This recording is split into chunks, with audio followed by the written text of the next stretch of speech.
Al doctor Andrés Giordamachi, gracias por venir. Hola, ¿qué tal? Muchas gracias por la invitación, gracias por el espacio. Ustedes son amigos. Nos sorprendió muchísimo cómo cerramos el domingo, ¿no? Y primero había mucha desinformación o información falsa, está pasando esto, está pasando aquello, se confirma, fue un incendio, después se confirman los motivos y después llegaron las fotos de esta visita que se hizo. Y la verdad que uno lo ve y es bastante increíble. Pero una realidad que, como bien decía Pancho, se replica evidentemente en todo el país, no es solo una situación de Salta, ¿es así?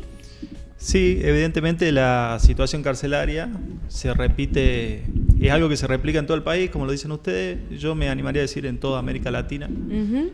Hay niveles de prisionalización muy altos, en donde hay una lógica de utilizar el derecho penal para cuestiones que tienen que ver con prevención, cuestiones que tienen que ver con cuestiones sociales, algunas de salud mental, uso problemático de la droga, y hay como una idea de panpenalismo, ¿no? Sí. De la prisionalización como principio general, y eso hizo que tanto en la provincia de Salta como en Argentina existan niveles de sobrepoblación muy críticas que hacen imposible la reinserción social. Claro. ¿No? La pena tiene esa finalidad por la Constitución, tiene la finalidad de reinserción social y es realmente muy difícil. Veíamos, y algunos de los números eran en celdas para 8 personas, hay alojadas 25. Y se supone que la alcaldía es un lugar simplemente de tránsito hasta que tienen alguna condena firme, pero hay personas que ya están hace muchísimo tiempo ahí. Sí, la alcaldía de Salta es, como vos decís, es un lugar de tránsito. Nace en el 2006 como un establecimiento modelo en la provincia y viene a reemplazar a todas las comisarías. Bien. Para que, por lo menos en Capital, no haya preso en comisarías, que eso es algo muy bueno, muy positivo. Uh-huh. Algo que lo sufre mucho, por ejemplo, provincia de Buenos Aires. Nosotros en Capital no tenemos preso en comisaría, sí. Tenemos una alcaldía. Nace de esa manera, pero al poco tiempo quedó chica. Como vuelvo a repetir, los niveles del uso de la prisionalización temprana son muy altos, entonces se ha generado una sobrepoblación. Y esto va llevado de años en donde no se hicieron aportes presupuestarios a la infraestructura. ¿Cuál es la capacidad? La capacidad actual es de 350 personas. Uh-huh. Es una capacidad que está, que es la oficial, digamos, la que sí. Establece el servicio penitenciario. Nosotros creemos que la capacidad todavía es un poco menor, porque nosotros la medimos a través de otros factores que tienen que ver con el acceso a la salud, el acceso a la defensa, el acceso a una recreación. Pero si suponiendo que el cupo sería de 350, en el 2022, que es cuando nosotros empezamos con el trabajo de monitoreo del comité, la población era de 830 personas, era realmente crítica. Sí. En el 2024 se logró bajar a 740 personas, hubo una disminución del 10% y hoy en día es de 600 personas. O sea, se viene disminuyendo, se viene aliviando un poco lo que es la unidad carcelaria, pero esto no quiere decir que se haya aliviado el sistema, porque esta disminución de la unidad carcelaria tiene una repercusión en un aumento en la unidad carcelaria. O sea, disminuye en la alcaldía, pero aumenta en la unidad carcelaria. En Villa Las Rosas. Claro. Entonces continuamos rotando la misma población carcelaria en diferentes establecimientos. Es decir, el sistema no se alivió, sigue siendo crítico los niveles. Y en ese pabellón donde se suceden los hechos, donde sucedió, específicamente es un pabellón que tenía muy alta la sobrepoblación porque las celdas alojaban a muchísimas personas. Uh-huh. ¿Qué fue lo que ocurrió el domingo? ¿Ya se puede más o menos reconstruir la cadena de acontecimientos que terminaron con ese hecho de conmoción? Bueno, hay una versión oficial que salió muy rápido, a cargo de Enrique Torres, que es el director del servicio penitenciario, y hay una investigación fiscal que todavía está en transición. Nosotros también estamos muy expectantes de cuáles son las conclusiones de esa investigación fiscal. yo lo que puedo hablar es de hipótesis, digamos, no conclusión. La hipótesis, digamos, de lo que sucedió fue que hubo un enfrentamiento en una de las celdas, hay una pelea entre 3 personas, interviene el grupo se llama GOA, el grupo de choque que tiene el servicio penitenciario, separa a las personas, pero eso generó que otras celdas empiecen a levantarse, digamos. No se habla de motín. De motín todavía no se habla, sí se habla como de un desorden general. La diferencia es que el motín tiene un objetivo determinado, comúnmente un reclamo. Acá hubo un desorden, ¿no? De lo que estaba pasando en la celda 3 se replicó en la celda 6, se replicó en la celda 7. La celda 6 lo que hacen es, con prendas, traban el candado de acceso a la celda, ponen los colchones en el ingreso y los catres impiden el acceso a la celda. Colocan los catres de determinada manera. Y después alguien dentro de esos 25 prendió un colchón. Claro. Y eso generó el foco de incendio. Y también generó que sea muy difícil ingresar a la celda. Claro. Esa es la hipótesis que se tiene, pero todavía no es la versión oficial, la cual todavía la estamos esperando. No se conoce el motivo porque de acuerdo a lo que me relatás vos, que ya lo había escuchado yo en las versiones oficiales, las propias personas que estaban alojadas en la celda prenden fuego, pero eso es casi un atentado contra uno mismo, ¿o no? Eso es lo que me llamaba la atención. Si yo trabo las puertas y prendo fuego a un lugar en el que yo me encuentro adentro y en el que va a ser difícil ingresar o salir, me estoy poniendo en riesgo yo. No me cerraba eso cómo funciona. Bueno, nosotros tenemos una cierta idea. Creemos que fue un conflicto por la requisa de los familiares. La requisa de los familiares se viene desarrollando de una manera bastante tortuosa, sobre todo en la alcaldía. Nosotros eso también lo hemos hecho saber en los diferentes informes.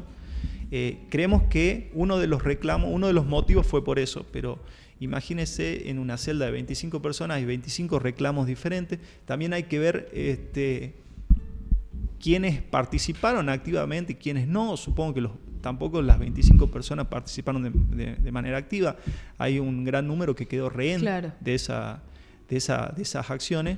Y después nosotros sí vemos que la persona privada de libertad llega a tal desesperación que atenta contra su vida. O sea, el único bien jurídico que tiene a disposición como para enfrentar, digamos, cuestiones o demandas, termina siendo su persona.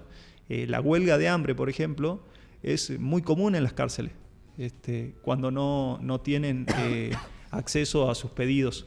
Y la huelga de hambre es atentar contra su persona. Prenderse fuego también, que llega a ser, hace muy poco... Qué tremendo esto que contás. En la alcaldía... Es lo único que tienen. Claro, es lo disponible. Lo disponible. Cuando se les cierran todas las puertas, cuando no hay a quién recurrir, lo único disponible es su cuerpo. Hablando con algunos abogados que representan a personas que están ahí, hablaban de esto, ¿no? De la situación bastante compleja que hay ahí adentro, y vos decías, la capacidad es para 350.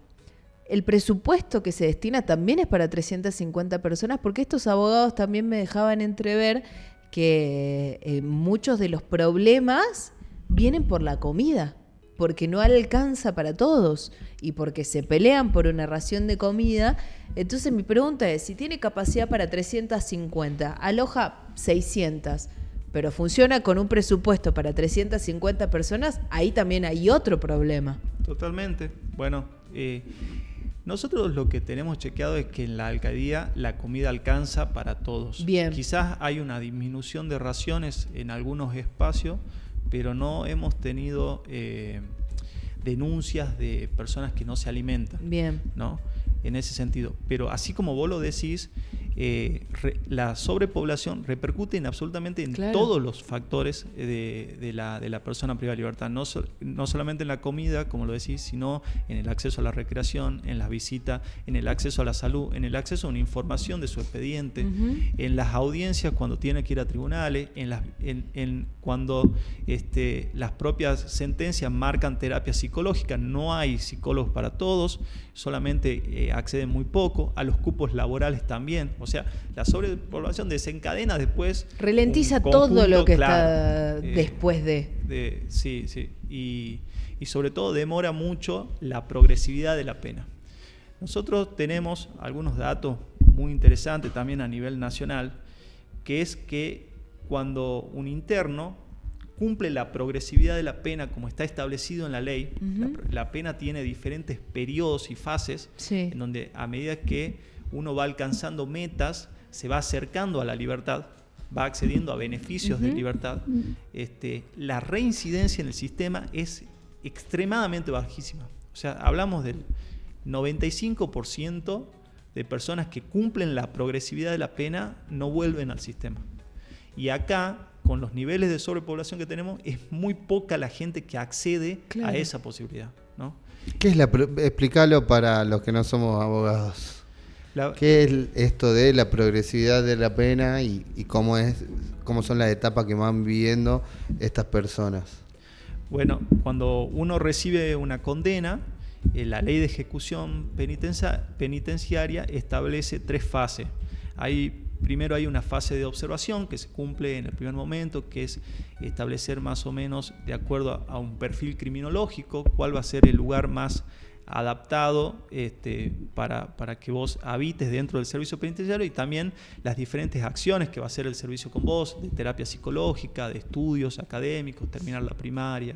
Eso se llama periodo de observación. Hay metas que lo determinan profesionales, que son el gabinete penitenciario, el gabinete criminológico. Una vez que uno cumple esa meta, pasa a un periodo de consolidación, en donde ahí la persona refuerza esos niveles de confianza que fueron, digamos, lo que lo llevó a delinquir. Ahí hay diferentes marcos o herramientas ya grupales, colectivas, en donde la persona se va relacionando. Y después viene un periodo de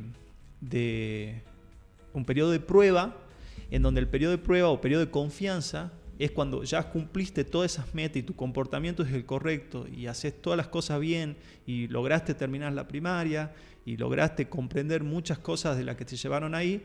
El sistema te va otorgando libertad de a poco. Es decir, entras a lo que es el extramuro, después podés tener salidas transitorias, podés pasar a una granja, que son lugares en donde ya hay un autocontrol. Digamos, ellos ya no están encerrados, digamos, sino que están como en situaciones de semilibertad hasta que logras la libertad condicional. O sea, y esto funciona. O sea, esto funciona. O sea, el proceso ese cuando chequeado. Se cumple... Claro. Cuando se cumple, funciona. Los niveles de reincidencia son, como te digo, extremadamente bajísimos. O sea, estamos hablando superior al 95% de personas que no vuelven al sistema. Perdón, y eso, a mí lo que me interesa es dejar en claro que no es un beneficio para esas personas, sino que es un beneficio para la sociedad. Exactamente, es un beneficio para la sociedad y es un incentivo para el cual yo estoy cumpliendo una condena. Si yo no tengo ese incentivo, a nosotros siempre nos preocupa las penas cortas y las penas perpetuas, las extremadamente largas. Las penas cortas no permiten todo este proceso. Entonces son penas de 8, 9 meses, un año y 5 meses, en donde lo único que hace la persona es lo que ustedes dijeron recién, es arar el campo para salir a delinquir. O sea, no logra realizar esa progresividad, hay solamente el castigo por el castigo mismo, aprende la delincuencia por la relación que tiene adentro, y cuando sale no puede acceder al trabajo formal por los antecedentes penales. Entonces las penas cortas en el derecho penal, eso también está probado, problematiza más, o sea, complejiza más la situación que ya era problemática de la persona que ingresa al sistema penal. Y las penas largas, como son las cadenas perpetuas, al no haber incentivo, la persona sabe que no va a salir, entonces al no haber incentivo no hay posibilidad Empieza de cambio. a organizar su vida No hay en posibilidad de esas cambio. No circunstancias. tengo nada que perder, digamos. Estoy acá y no tengo nada que perder. Yo sé que de acá no voy a salir. Es sumamente complejo interactuar con esas personas cuando llegan a esos Ahora, parámetros. más allá de los procesos más largos, más cortos, las circunstancias y el contexto donde se llevan adelante estas penas tampoco son las mejores. Digo, no me imagino en una celda como las que veíamos. Poné de nuevo, por favor, la foto. Quiero que nos contés cómo se puede reinsertar a alguien que vive así. ¿Qué estamos viendo ahí? Estamos viendo una celda de la alcaldía, perdón. Eso es el Comité Nacional que vino a monitorear hace 2 semanas la provincia de Salta. Nosotros, ¿Previo al incendio incluso? Sí, fue justo ¡Qué previo. bárbaro! Nosotros lo estuvimos acompañando en esas visitas. Y bueno, esas son las celdas de la alcaldía y esos son los colchones, o sea, son retazos de goma espuma, tampoco se puede Claro, hablar no de son colchones. ni colchones. Entonces, Las paredes muertas. cuando eso se incendia, es muy nocivo, digamos. Eso es muy tóxico. Muy tóxico. Claro, es como lo que ocurrió en Cromañón. Exactamente. Andrés, esto que contabas, ¿no? De la progresión, que van consiguiendo beneficios a medida que van cumpliendo los años. Hoy la situación en el país entero es crítica. ¿Cuándo fue que se dio ese cambio y las cárceles empezaron a superpoblar, empezaron a pasar este tipo de situaciones? No hay lugar para todos, están todos esperando un montón de tiempo una condena, una resolución.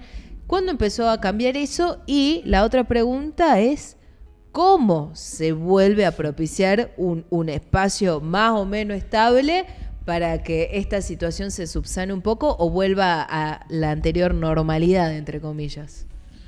Bueno, es una pregunta que no sé si yo estaré a la altura de una respuesta, digamos, porque es una pregunta que se viene ensayando y se viene tratando en todos los ámbitos académicos y en todos los ámbitos del Poder Judicial.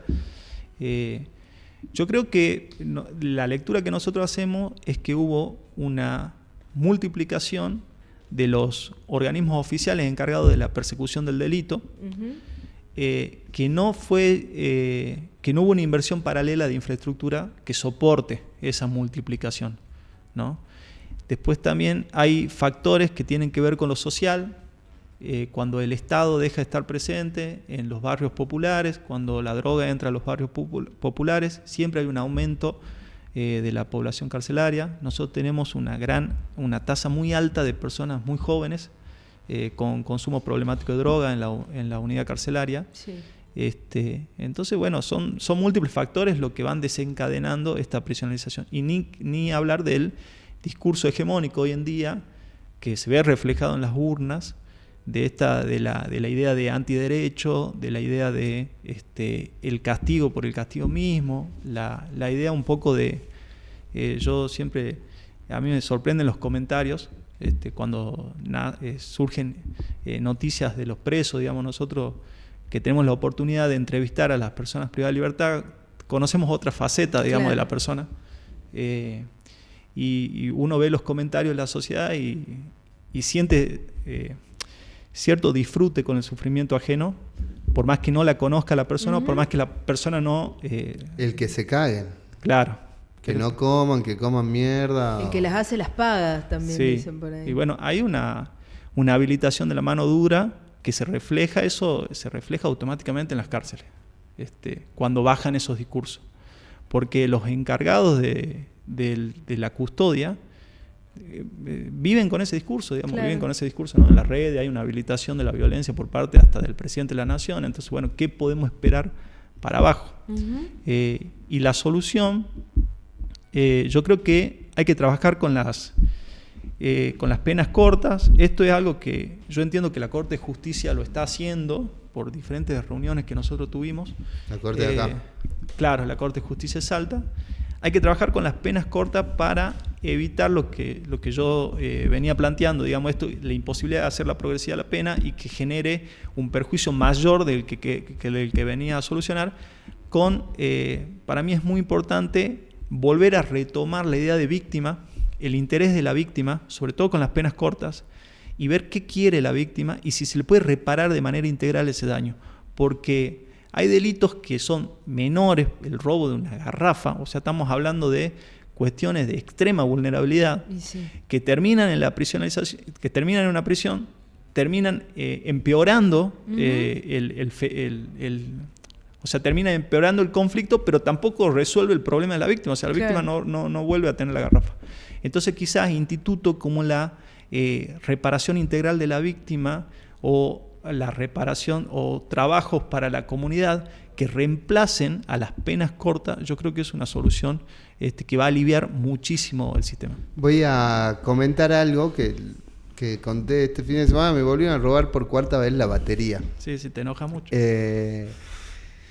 Pero, y comentando el hecho, qué sé yo, entre familias y amigos, te tiran, algunos te dicen vamos a buscarlo y lo hagamos recontra cagar,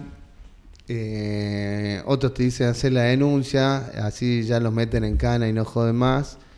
Y la verdad que mi pensamiento iba más cercano a lo que vos estás planteando. La verdad que a mí lo que me jode es la batería, lo que me cuesta comprar. Me jode que me roben en mi barrio, qué sé yo, pero estoy convencido de que si lo meten en cana por eso, no es que va a cambiar su conducta. En realidad creo que necesita otras cosas más que estar en cana un año y medio por robarse una batería para comprarse una pipa de pasta base. Sobre todo porque es eso, digamos.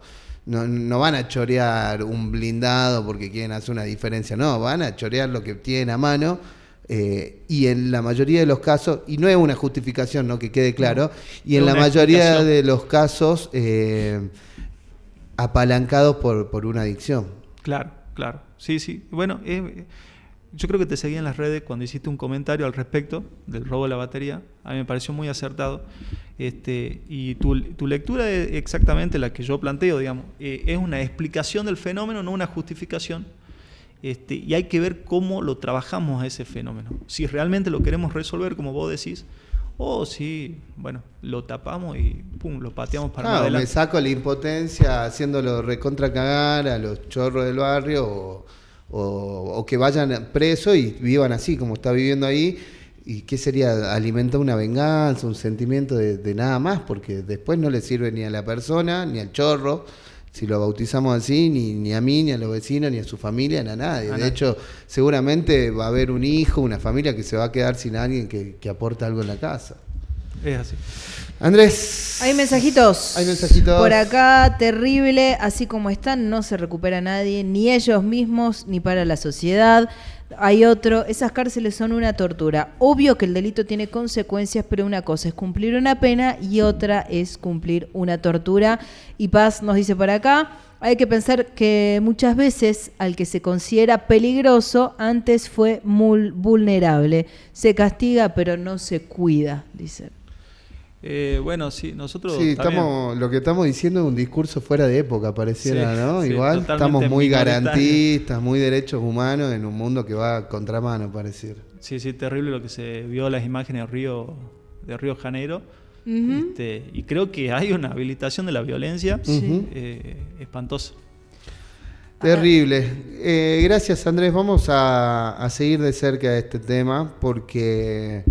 Lo que ocurrió el domingo es parte es un fenómeno emergente de una cuestión estructural que está muy rota, que está muy erosionada. Totalmente. Gracias por toda la info que nos diste. Nos vamos a una pausa.